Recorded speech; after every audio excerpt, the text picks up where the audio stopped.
Attila, Italian, Attila, il flagello di Dio, French, Attila flaeu de Dieu, is a 1954 Italian-French co-production, directed by Pietro Francisci and produced by Dino de Laurentiis and Carlo Ponti. Based on the life of Attila the Hun, it stars Anthony Quinn as Attila and Sophia Loren as Honoria, with Henri Vidal, Irene Papas, Ettore Manni, and Christian Marquand. Scott Marlowe, 1932-2001, made his screen debut in the film.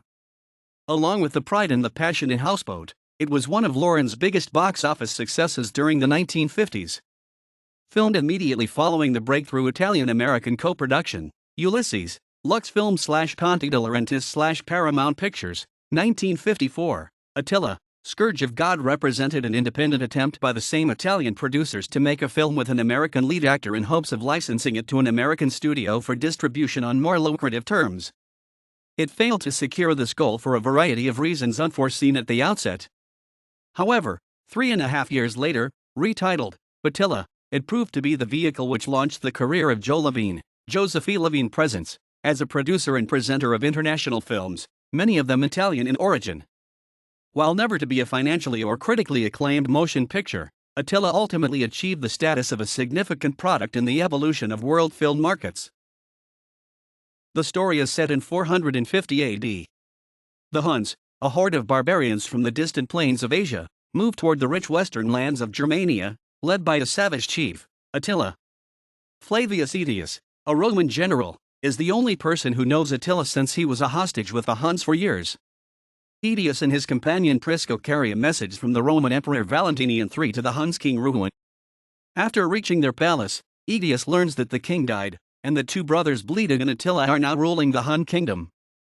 Bleda favors peace and tolerance, but Attila is at odds with him, and tensions develop. Yet Aetius knows to make an alliance between the Western Roman Empire and the Huns.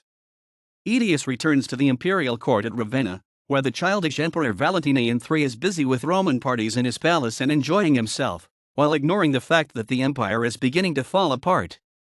Because of this, his mother Galla Placidia is ruling the empire. Honoria, daughter of Galla Placidia and sister of Valentinian, hopes to get rid of him, but needs help to do so.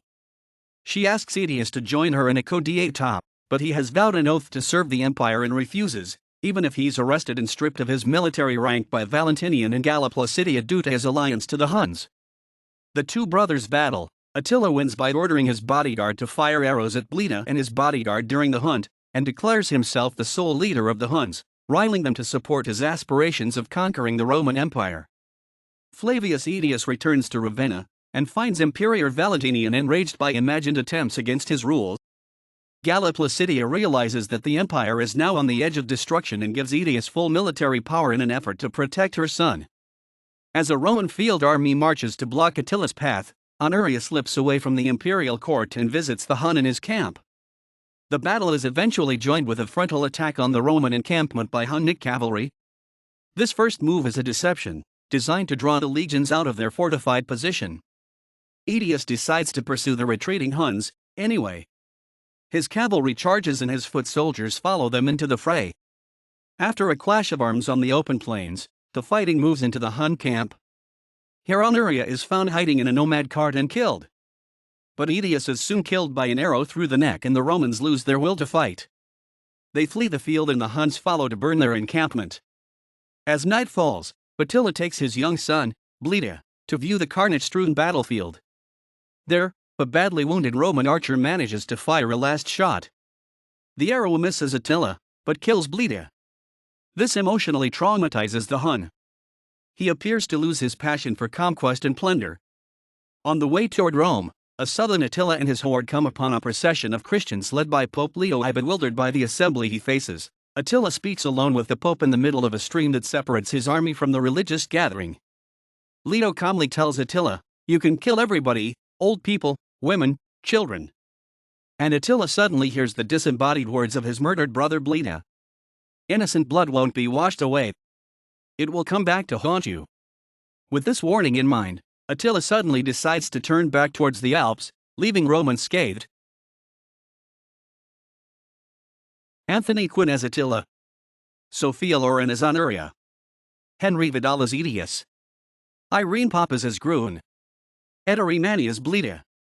Christian Marquand as Ezio, Claude Leto as Valentiniano Caesar, Colette Regis as Galla Placidia, Guido Celano as tribe chieftain, Marco Guglielmi as Cottus, Eduardo Cianelli as Onegesius, counselor to Attila, Carlo Hinterman as tribe chieftain, Mimmo Pomera as Laudatore, Mario Feliciani as Ippolito. Attila's release was a signal moment in U.S. film distribution. It established an exhibition pattern which came to be known as saturation booking. Joseph E. Levine, previously a U.S. states' rights distributor/exhibitor based in Boston, quickly moved some 90 prints through regional distribution hubs, managing to assemble ad hoc arrays of mostly low-end theaters, where he could book short-period playdates with favorable box office terms. This dense concentration of venues allowed for the cost-effective use of local TV and radio spots, and he spent far more than most would have considered prudent. Following this pattern, Levine was able to generate over $2 million in U.S. box office rentals with only a 10-day per-screen exhibition average. The success of Attila proved that an exploitable picture with heavy TV advertising and a dense concentration of theaters could break through traditional roadblocks to success for an independent release.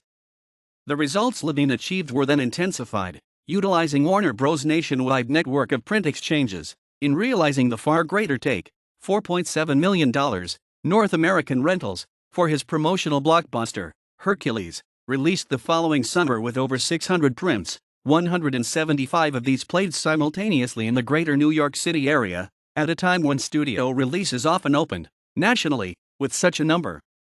Warner Brothers was so impressed with the exhibition showmanship and business acumen that Joe Levine had brought to Attila, they paid him a $300,000 advance to secure the distribution rights to Hercules. Levine licensed the U.S. theatrical, non-theatrical, and television exhibition rights to Attila for a 10-year term, through March 1968, for $90,000, plus the cost of supplied film and sound mastering elements from Lux Films/Ponti de Laurentiis. He also remade the picture's main title and head credits in English, typesetting them over a simple weaved cloth background. In all, about $110,000 was expended to get the film ready for printing.